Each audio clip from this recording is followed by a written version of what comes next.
Hi, everyone. My name is Emily, and I'll be co-hosting this panel with Giulia. And today we're going to be talking about implementing GenAI into conversational AI experiences. So everyone's doing it, but we just wanted to get a better sense of how people can do it well. Because that's still, there's a lot of work that can be done in that area. So let's do a quick round of introductions, and then we'll get started. Pete, you want to go first? Yeah, sure. Hi, everyone. I'm Pete. I'm based in London. I've been working in conversational AI for about 2.5 years in education at the BBC and now customer service for an energy company. Prior to that, I was a content designer for 10 years-ish. Yeah. Yam. I'm a founder of a project called Parlant, you may have heard about. The idea is basically to take the expertise of conversation designers, which in my opinion do like an order of magnitude better job at creating good conversations than foundation models do, and basically allowing them to take that expertise and squeeze good quality conversations out of GenAI platforms and systems. Alyssa? Hi, my name's Alyssa. I work at Notion as a conversation design program manager. So I manage our tier 0 support for chatbot and email. Before this, I worked for another chatbot provider, helping companies build their chatbots B2B. And I worked with a number of enterprise customers like JCPenney and Zenny there. And I'll pass it to Lena. Hi, everyone. My name is Lena. I run 2 projects in conversational AI space. I'm a founder of Parse Labs. It's a conversational AI agency. We've been around since 2018, so for 7 years, building AI assistance voice agents for companies from all over the world. And I also run Chatbotly, which is a platform for building AI assistants. So happy to be here. Thank you for inviting. Yeah, thanks for joining, and thank you all for being here. Okay, so I guess my first question is, what are the biggest challenges and considerations when implementing GenAI? And I know this is a very loaded question, but Lena, do you want to start? Sure. Well, I guess the most obvious one is that the GenAI applications are non-deterministic, and that comes with a lot of different challenges. Like evaluating it is quite hard. We don't use similar approaches as we used to do with classical machine learning and NLP models. So that is one. If you are working with RAG, then you also have to think a lot about how you structure data. And that is also different compared to how we used to build chatbots before. Maybe someone else wants to add something else, but those are 2 that come to mind immediately. I'll go for it. Cheers. Yeah, just on that non-deterministic thing, I think the sort of skill set of conversation designers to determine what happens, how, and when becomes a really knotty problem to try and solve. And probably we'll get into it a bit more, but been experimenting with different ways of how can you handle that in a non-linear way to allow, edge cases or side quests and come back to the original task, these kind of, yes. Yeah. I'm going to build up on that. So I think that what Lena said is true. That's probably like the first blocker. You can't really talk about getting the experience right before you can trust the thing on a basic level. But I do think that once more companies, and hopefully there are some technologies coming out, I'm going to do a dirty plug here, but there are more technologies coming out that allow you to kind of break free of the hallucination problem, especially if you know your customer service use case, you know what the conversations are going to be like, and you have conversation designers, which is a really important thing. In my opinion, I can talk more about it. I think conversation designers are the solution to GenAI hallucinations, at least in a conversational context. But once you are free from that, then the real question is, you can deliver a product that doesn't break terribly and get you into trouble. That doesn't mean that anybody's going to use it. Doesn't mean it's going to have any competitive advantage or a good user experience. And so in my opinion, fixing hallucinations is the first step, but then there's so much more to do. And again, that's where I think conversation designers are really gonna I think the profession is gonna be more intricate, more involved as things progress. And yeah, so it's those two things, both the safety part and the experience part is going to be super important. I'd also like to build on what Lena said about evaluating being a difficulty. Establishing benchmarks and metrics is kind of like the foundation of measuring success, and yet there are still difficulties. Some of the metrics that are really important for customer support use case are deflection and CSAT. And even there, we still don't have like industry practices. Like we have various practices for measuring deflection, but not standardized. And that can come from some of these chatbot vendors have an incentive to measure deflection differently than we would. So kind of at the baseline, you could say that deflection is anything that's not escalated to a human. But if these chatbot vendors are charging based off of deflection, then companies want to see where they're adding true value and where the customer didn't just drop off or just enter the chatbot and not say anything. So maybe you want to filter out conversations where the customer didn't ask a question. Okay, but then if they did ask a question, did the chatbot provide a good answer or did it hallucinate? And so how do these vendors evaluate what is true deflection, what is a resolved conversation versus an unresolved conversation, and where do you measure that in the conversation all becomes kind of tricky. And then I could go down a similar pathway for CSAT, but I'll pause there. Yeah, I just want to add something small to that, is that I think one of the ways forward is indeed that if you're managing the conversation, if you're trying to optimize it, then you should be the one to set the criteria for what is a successful conversation and what isn't, and not leave it, especially not leave it to the one who's charging you by the by the resolution or alleged resolution. Yeah, thanks, Alyssa and Yam. I really appreciate also this topic, which, yeah, it's not often talked about, but it is a problem, right? Especially when we get into this fuzzy territory of like, how do we understand if we're actually improving the experience? Maybe one thing I'd like to ask you all, because you've all worked in different companies, or at least worked with clients that have seen different realities. I'm wondering if there's anything you see people or companies tend to get wrong about how to integrate GenAI into conversational experiences. Should I start? So I think part of the big problem with GenAI is that we use GPT and we see obviously a very different experience than what we're used to with old agents, old bots. But then the problem is that GenAI brings, it's a very, very different ballgame. So it brings a whole new set of challenges, advantages, but also disadvantages. So, obviously people want to be deploying voice agents, because that's really cool. I mean, of course, we want to deploy voice agents. We want things to be super, low latency is something we're seeing a lot. And when I say low latency, I don't like, even if you talk to GPT and you're not getting answers just based on its, cutting date knowledge, but you're actually a cutoff date, but you're actually telling it, go look something up, which is basically RAG. It could look up something in a knowledge base, or it could look something up online. But that already gets it to where it takes it 10 to 15 seconds to come back. Now, it also turns out that most of us are okay with it. I mean, tens, if not hundreds of millions of people are using ChatGPT. They're obviously fine with it. But then if you're looking at how enterprises work, they're used to metrics like response should come back within less than a second.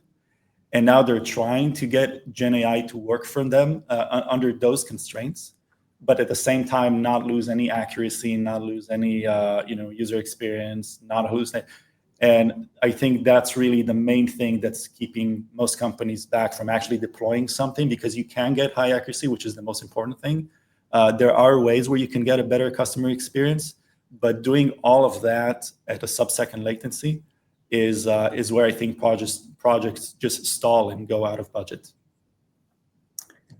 I'll add a bit to that. I think it's a bit of a red herring, the latency metric to chase, simply because it's possible to track the state of a conversation or a state of an agentic graph.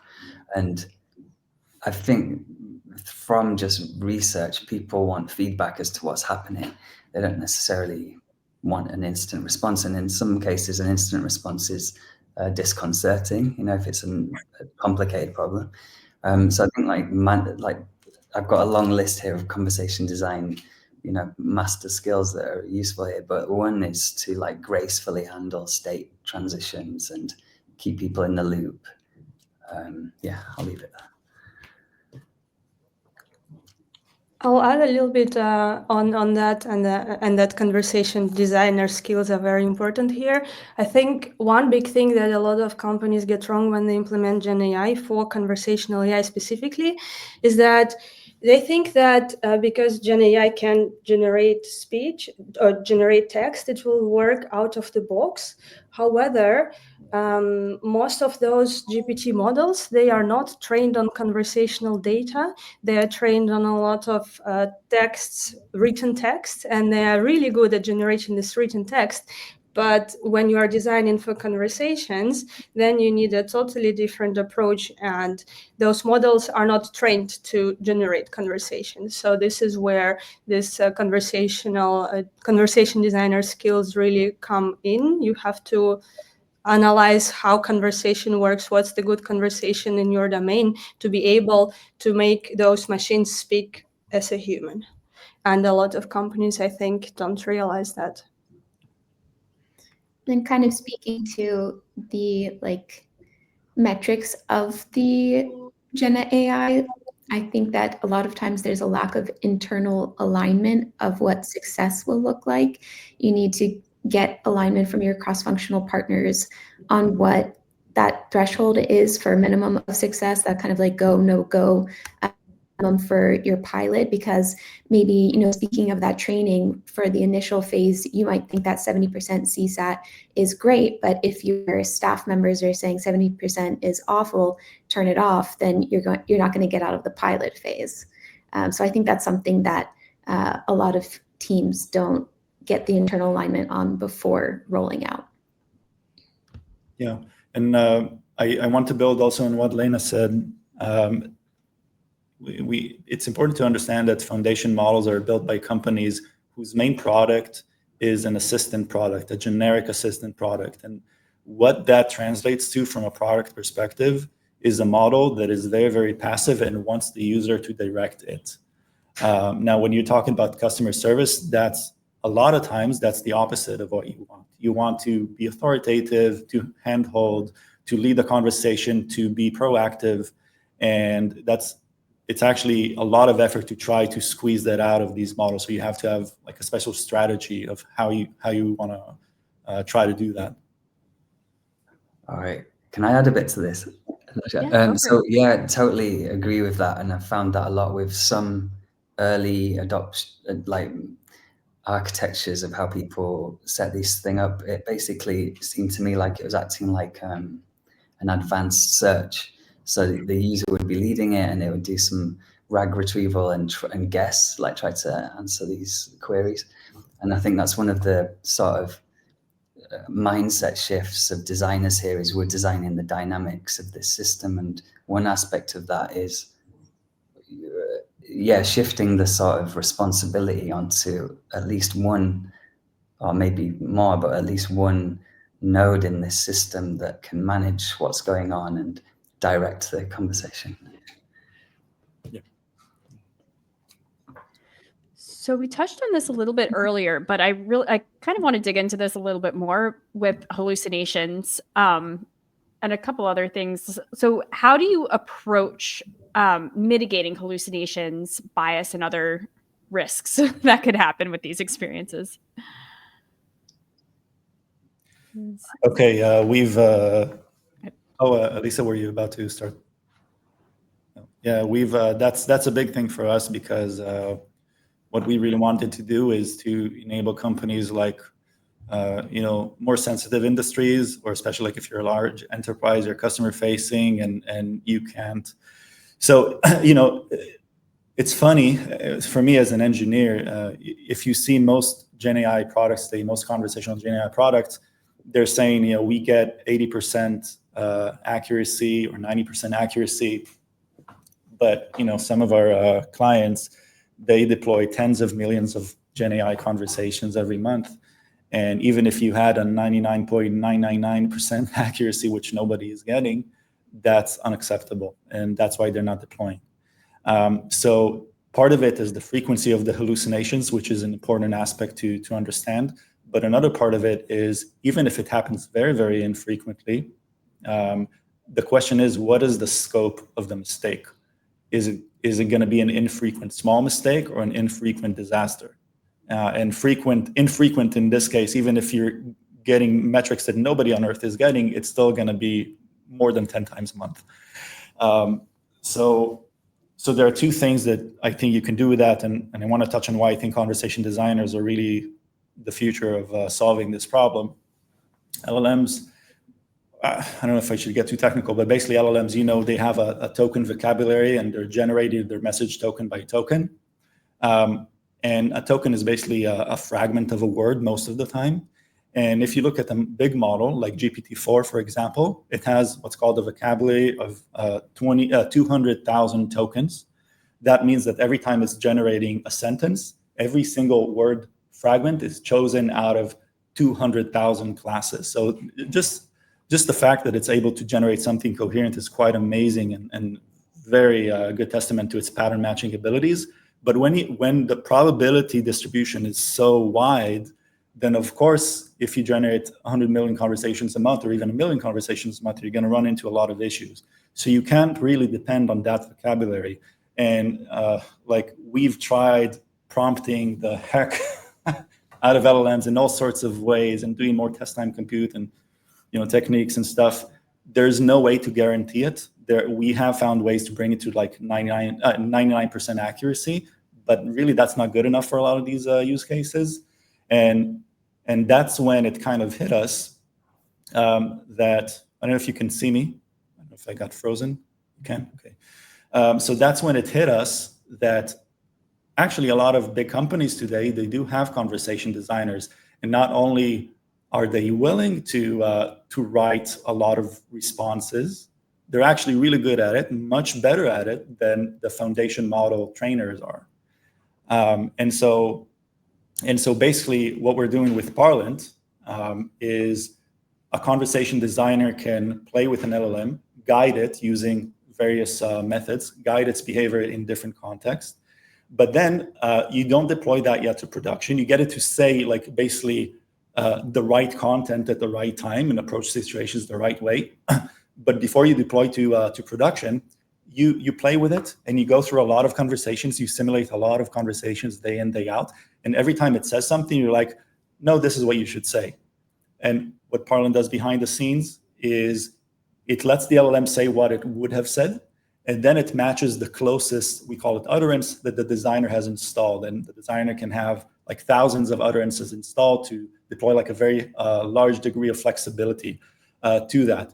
And so once you deploy that to production, everything that the agent actually says to the user, that the user actually sees, has been pre-approved by a designer. And that not only completely eliminates output hallucinations. The worst case is you would say the right thing at the wrong time, which already happens today. We're used to that. We know how to handle that.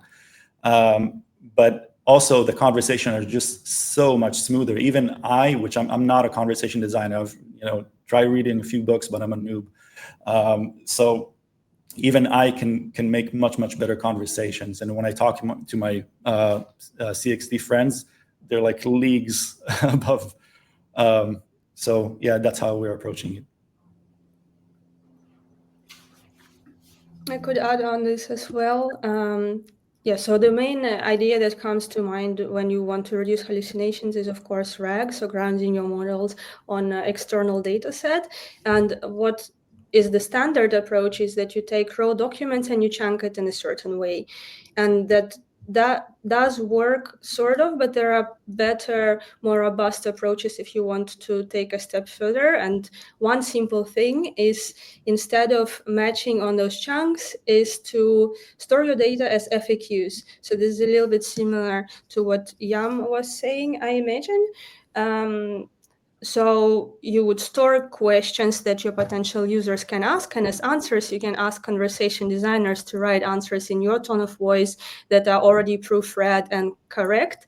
And now when the user is talking to your conversational AI product, when they are sending a question, it is getting matched on the question, so the retrieval accuracy is already higher, and then you extract the answer and paste that into the prompt, and this way you are getting more correct responses. So that's a simple thing you can do. And I think another one, which is a no-brainer, is to do a hallucination check before you present the response to your users. So if you are using RAG, then of course you have context that your system retrieved. So just check it with a hallucination check by tools like DeepEval, for example, see what the score is, and if there are no hallucinations detected, then present it to the user. If not, try to rerun it and regenerate the answer, and if it doesn't work, then transfer to a human.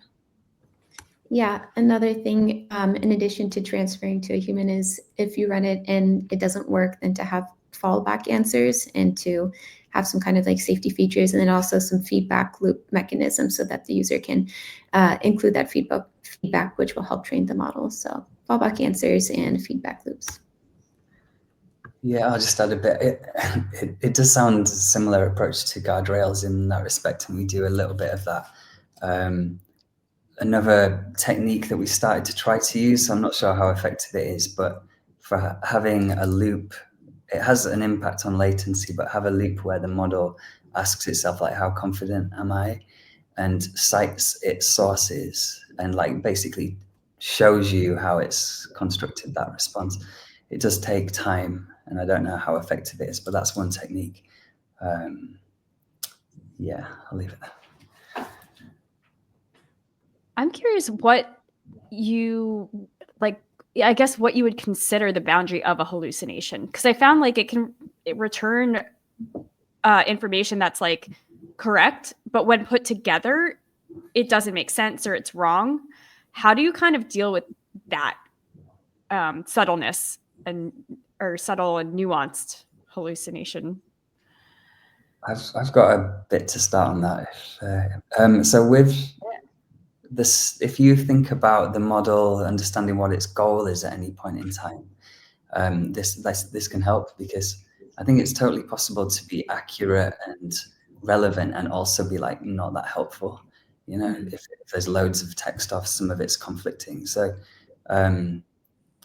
what I found is like to have like a manager node in the graph that is given the task of diagnosing what the problem is and then finding a response, typically makes a response like much tighter to the need, because it's had to write down basically like what the need is.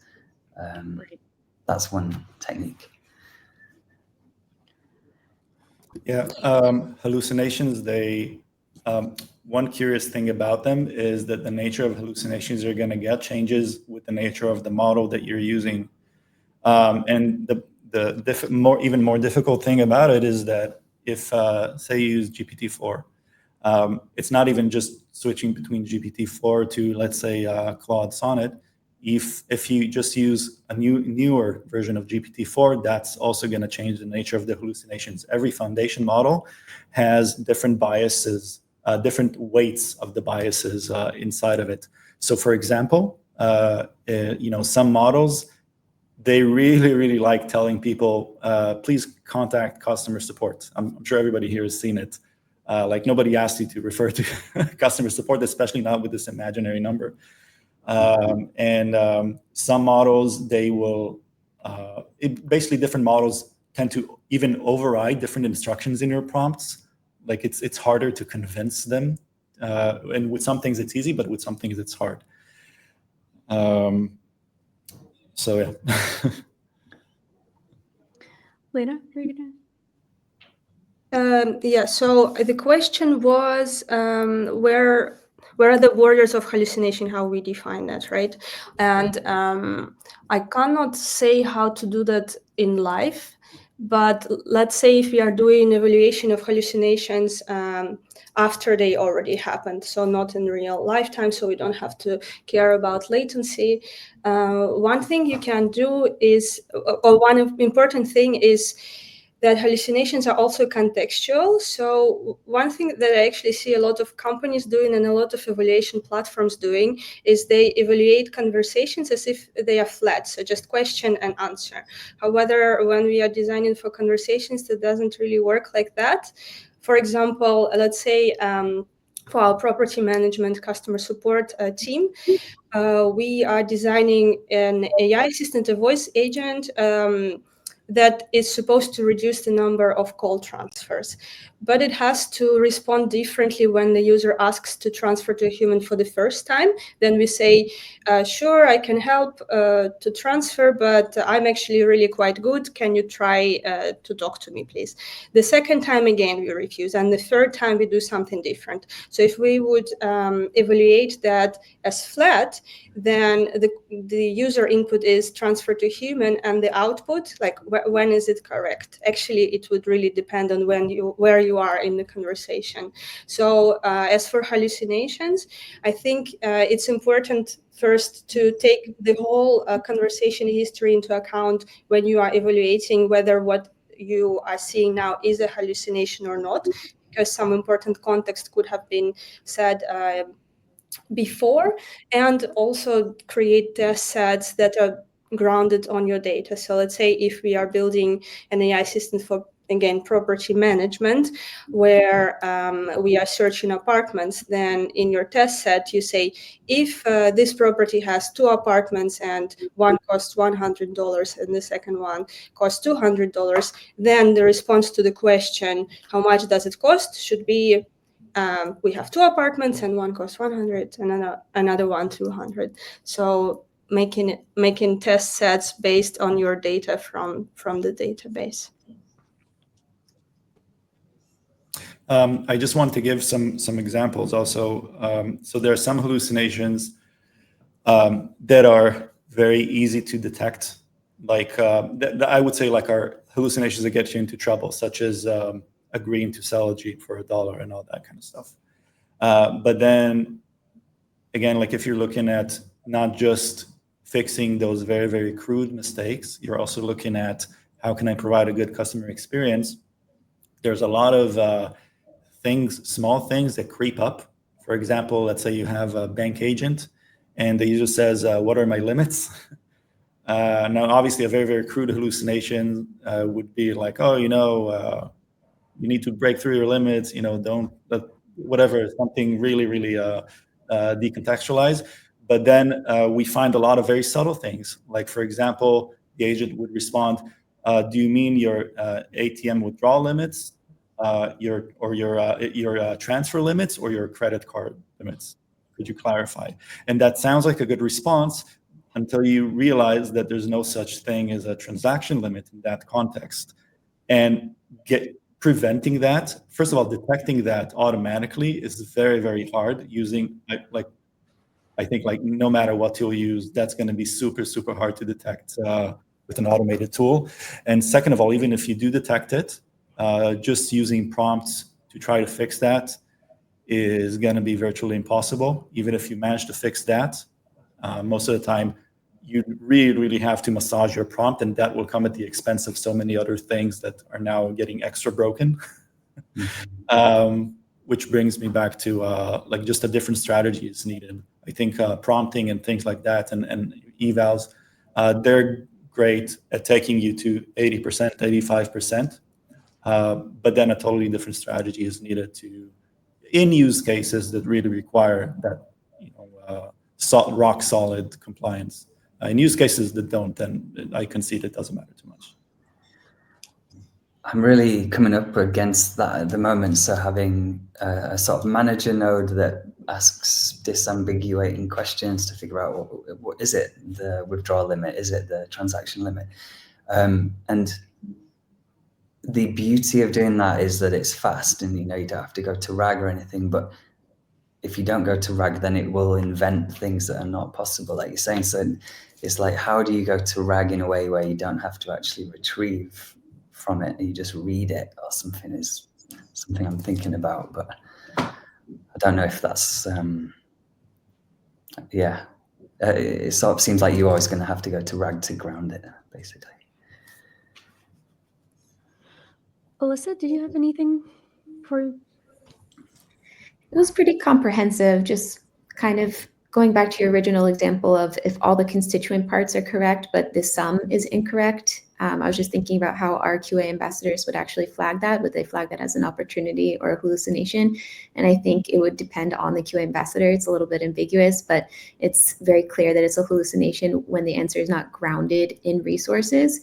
And I see a lot of times it'll fill in the blanks. So if it has information for the start of a process and the end of a process, it'll fill in the middle, and that being kind of like the most common. But then if the sum of the parts are a hallucination, then I would probably count it as a hallucination. Yeah. Somebody said something smart, which is technically correct, that for an LLM, everything it says ever is equally a hallucination. It's just that some of them we like. Yeah. Like it has no way to distinguish. Yeah. Yeah, I was seeing a question from the chat on your release testing strategies for conversational AI applications. And maybe to build on that, also, like, how often do you test? How much? How do you know you've tested enough? And yeah, any techniques you would recommend? Yeah. Oh, sorry.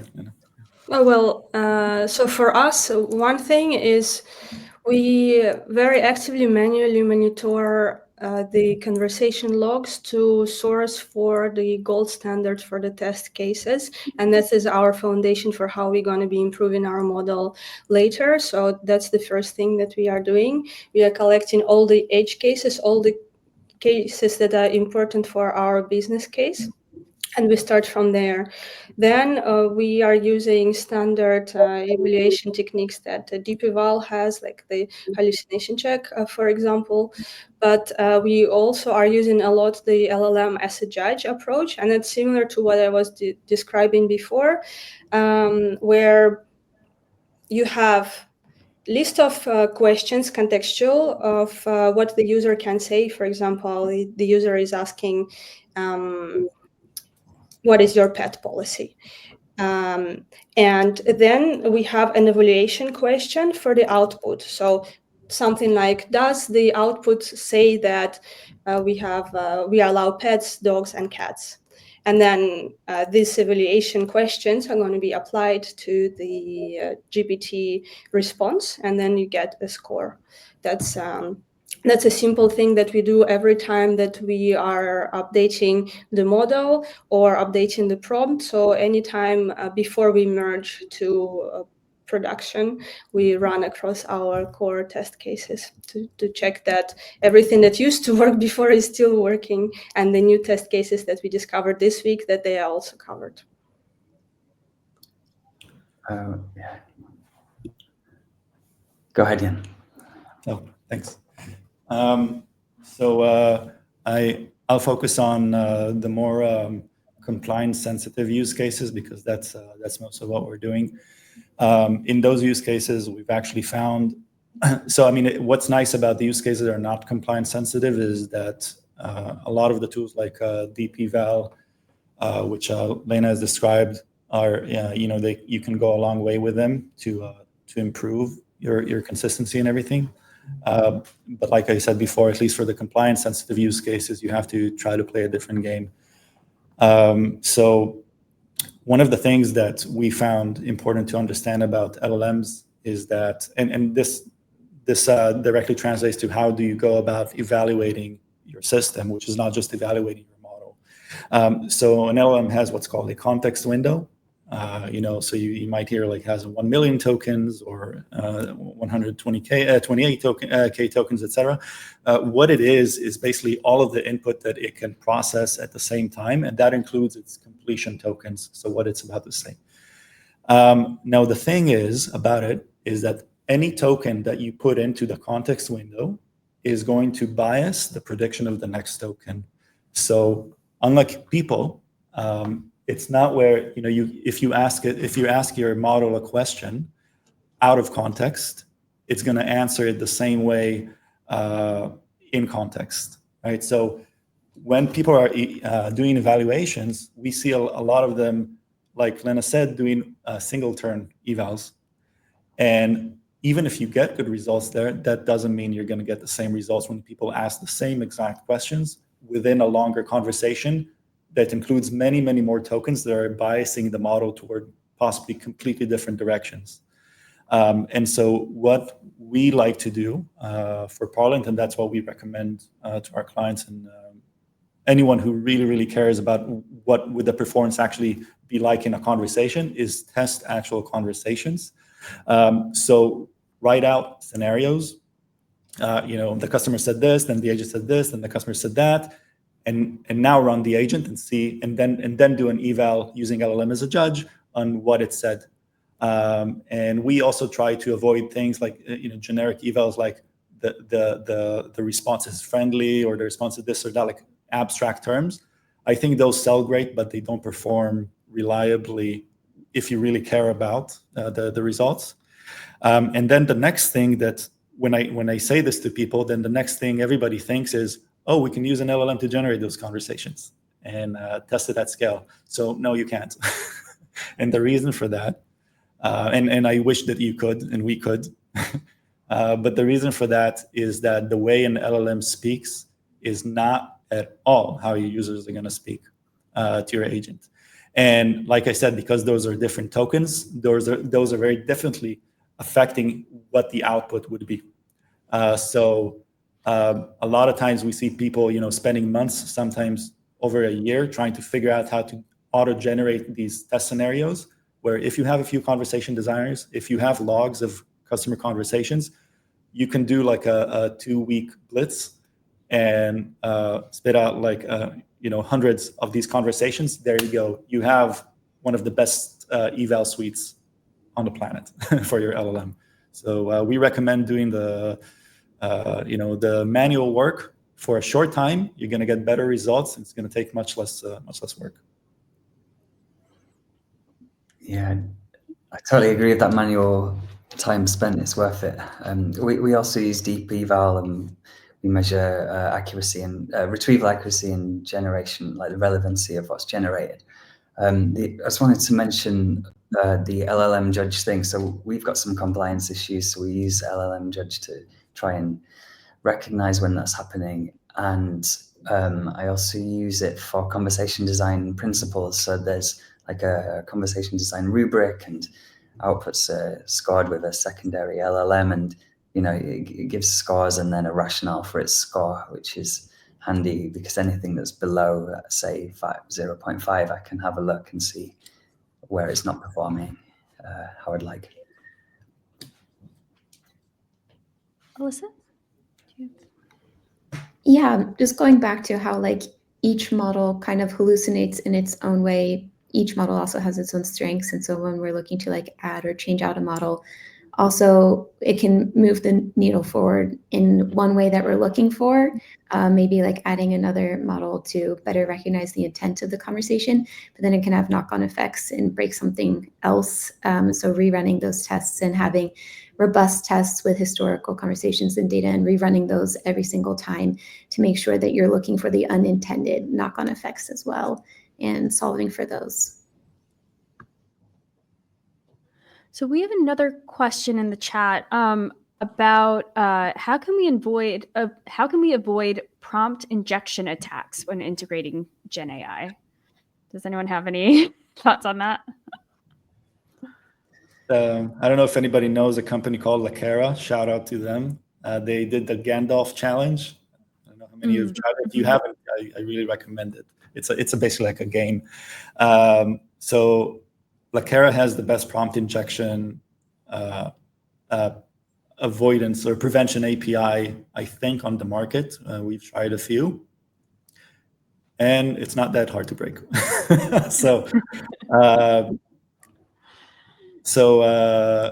Yeah, I think from if it's me, I like to think about how do we solve for the edge case and like make sure if there is a mistake, then it can't wreak havoc, basically.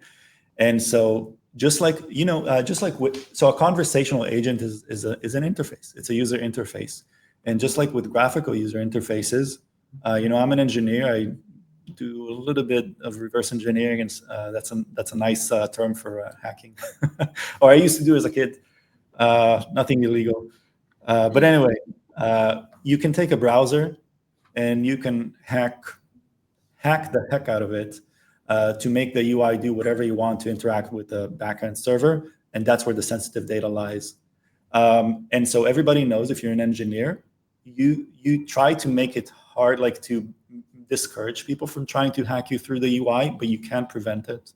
The real defenses are in the backend, the real verification and all that are in the backend, and you should approach the same thing with a conversational interface, where you're not like, even if somebody does manage a prompt injection, then you make sure that you sanitize the input before it gets to sensitive places in the backend. And if they did manage a prompt injection, they're obviously a malicious user, so you don't care about their experience. The LLM doesn't necessarily need to be super on point or coherent or whatever. You just need to make sure that if a malicious user uses your agent, then it doesn't wreak havoc behind the scenes. And that's, so just sanitize your input before you pass them through stages of your backend processing that are sensitive. Anyone else? Here I want to add that a lot of big companies have their own moderation checks already in place. So Microsoft has it, OpenAI, Azure.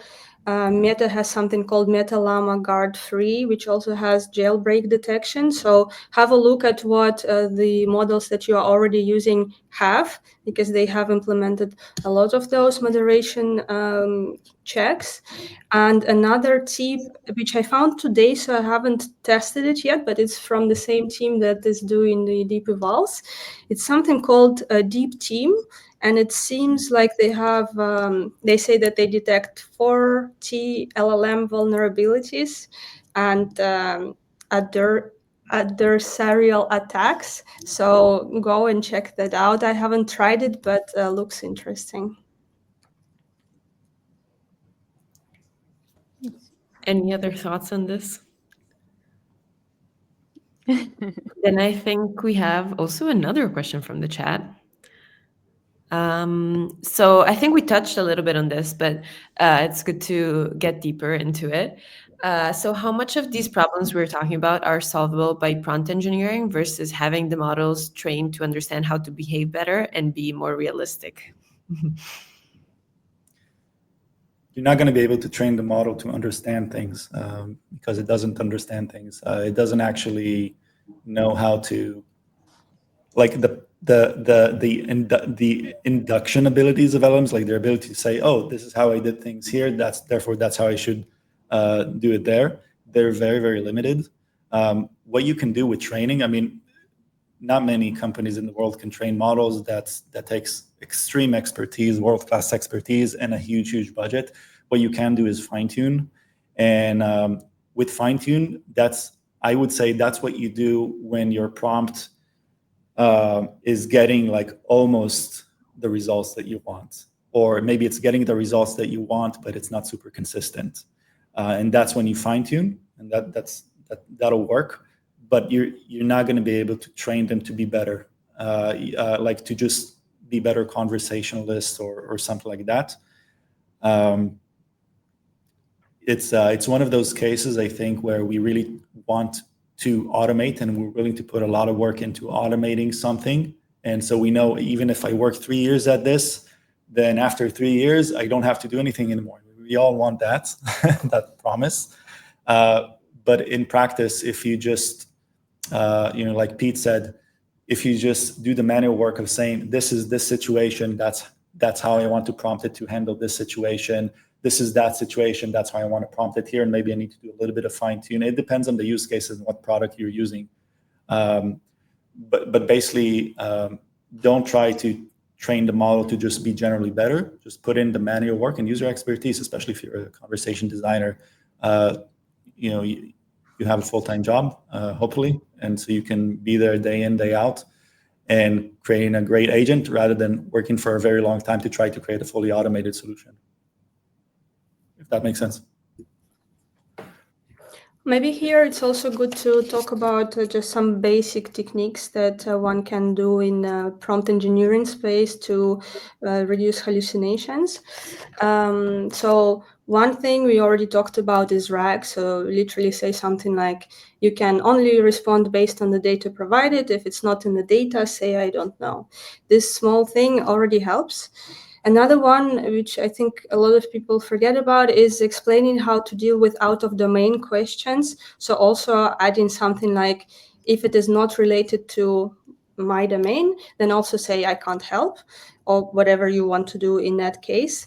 Adding examples also helps a lot to guide the model, and that's also something that a lot of beginner teams are forgetting about. And the last tip I have, I think maybe is a bit less obvious, is so the longer your prompt is, the harder it is for the model to follow your instructions, right?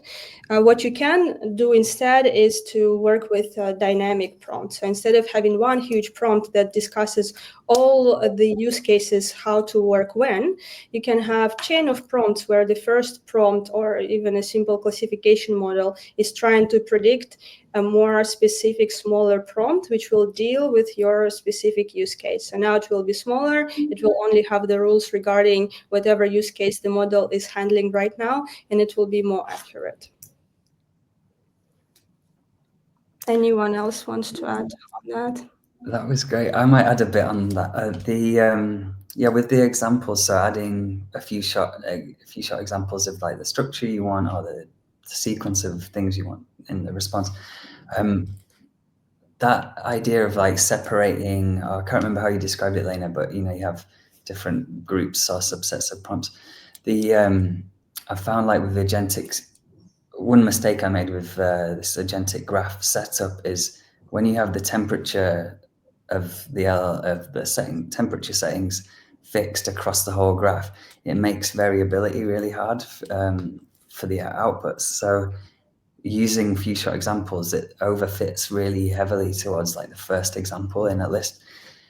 So if you are going to use that approach, you'll have to just make sure that the agent or the LLM that you're actually speaking to has a bit of variability, so has a different temperature setting to, for example, RAG. Oh, that's cool. And here, just a quick one. You can also dynamically source your examples. So you don't have to have the exact same examples in all your prompts. Those you can also extract using the same RAG approach and some metadata filtering. Oh, have the example in the RAG database. Yeah, all right, cool. Yeah, I just want to comment that all these techniques, I mean, obviously I also stand behind them, and that's a big part of what a lot of people who say we want a GenAI agent, let's start creating it. And once you start adding all these routing mechanisms and RAG and verification and all that, that's really, really great. Those are great ways to increase your accuracy, but you're not going to get that sub-second latency doing that. And if you care even a little bit about accuracy, then combining that with a sub-second latency is going to be an issue. Alyssa, anything to add here? Okay. I mean, and also like on this point, like that Yam has been making on the latency, I feel like, designers can help you handle that as well. Like maybe there's latency, but we've seen the big providers find solutions for that. There's obviously solutions for that for your situation. So it's not either like you make it or not. There's like ways to, which I think Pete was also referencing to at the beginning, but just to underline the concept of that. Yeah, I recently saw an agent, and actually a voice agent, where you would say, you'd say, hey, how can I help you? And you would say, I need something. And then you'll say, let me check that for you. And it'll be like these clicking sounds for 10 seconds. Okay. That's cute.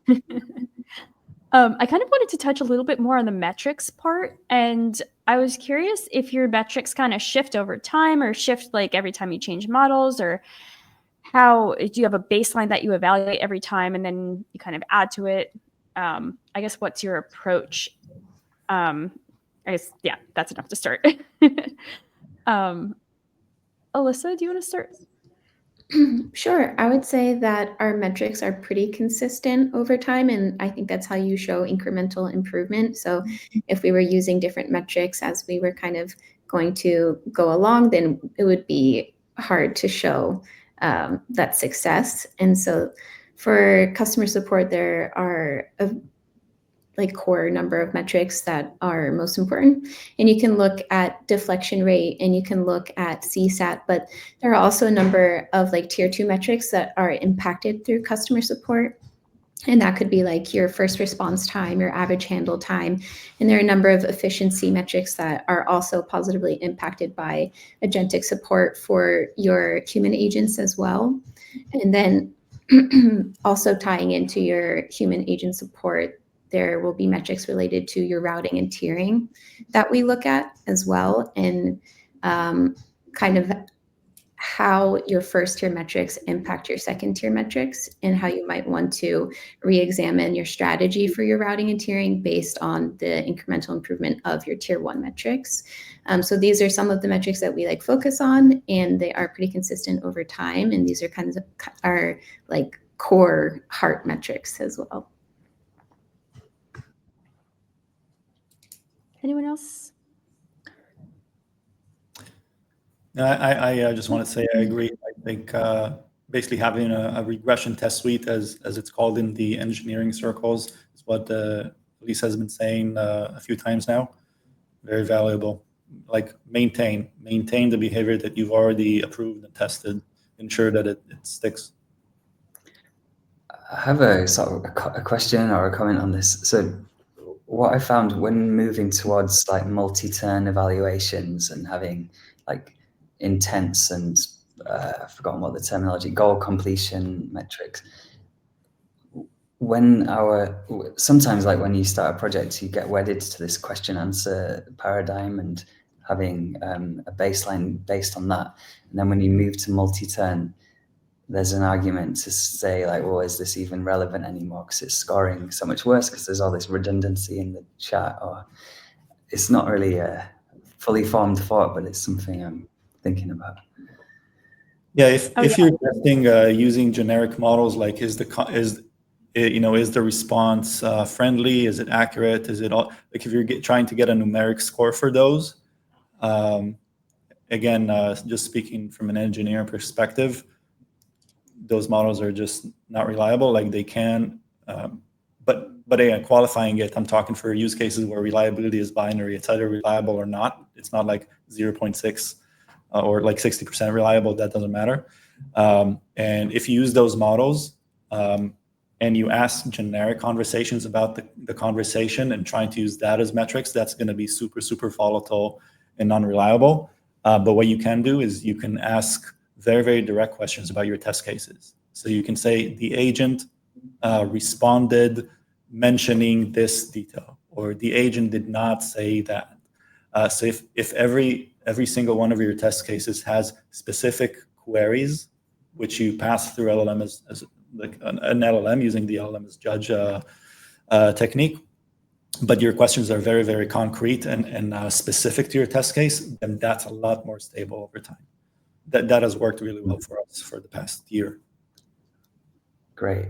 And the same case for a dialogue. You could feed it a dialogue. That is our use case. We test them dialogues only. Right. Yeah. Anyone else?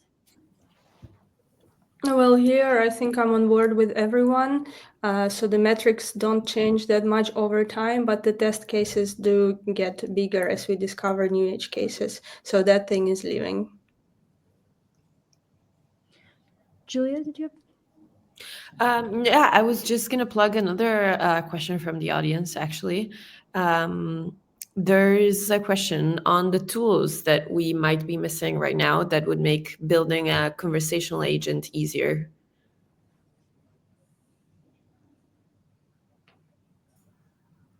Check out Parlant. Or Well, we mentioned already a lot today that when we evaluate conversational experiences, we can't evaluate flat question-answer pairs. We have to take the whole conversation into account. And I've been recently doing actually a deep dive into all the possible tools that are available at the market right now, open source and not open source. And I only found one that actually supports this testing in a hacky way. If you're writing code in Python and you write all your tests there, then it's fine. Of course, you can do anything you want. But it would really help if the evaluation platforms would support more of those conversational AI evaluation use cases. Maybe I was checking it wrong, but I couldn't find a lot. Yeah, I recommend. So what we do in our project is open source. You can actually, if you look it up, you can see exactly how we do it. We use something called the cucumber approach, gherkin syntax, whatever. But basically what it is okay, so you guys know it, but maybe the audience. So you basically get to specify your test in plain English. And there's some code behind the scenes that your engineers can take care of that matches those English steps to set up a proper programmatic test case behind the scenes. So our conversations are just plain English. And like everybody's been saying, we make more and more of those over time. They stay stable, but we add more, like Lena said. So you say the customer said this, the agent said that, the agent ran a tool, that was the tool result, and then it said that, then the customer said this. And now the agent, now we make assertions on what the agent, now we activate the agent and make assertions on its response, and very, very concrete assertions. So every test case is basically a conversation plus a final one or more assertions on the generated result from that point. Interesting. And is it for technical people? Does it require coding, or is it a no-code tool? So yeah, so that's the nice thing about the cucumber approach, is that it was meant for product managers and basically technical, but not like software developers. For it's plain text. It's a very, very easy format. It's like writing in Notepad. And so the idea is you can it was made by engineers, but to help the product managers and everybody specify the requirements in plain language. And then they take care of the heavy lifting behind the scenes. And these tools, such as in our case, we use Python. So we use PyTest BDD. BDD stands for behavior-driven development, which is the pattern of this thing, to map out those plain English steps to programmatic actions. And that basically creates like what we call like a domain-specific language. So it's English, but you just have to basically copy-paste the structures. It reads really nicely. It reads however you define it. And you can make more and more of those tests very easily. Just copy-paste more test cases onto your Notepad file, and it automatically gets loaded into your test suite. And like I said, it's you can actually look it up on GitHub, or I could send a link or whatever.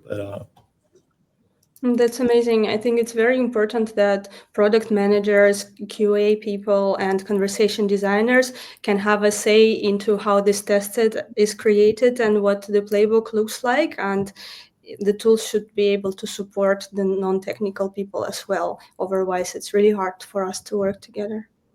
For sure. I mean, I'm a lifelong engineer. That's basically what I am. And I know I'm not going to be able to define the best behavior for a customer-facing agent. So definitely I'm not going to be able to make assertions on what good behavior is.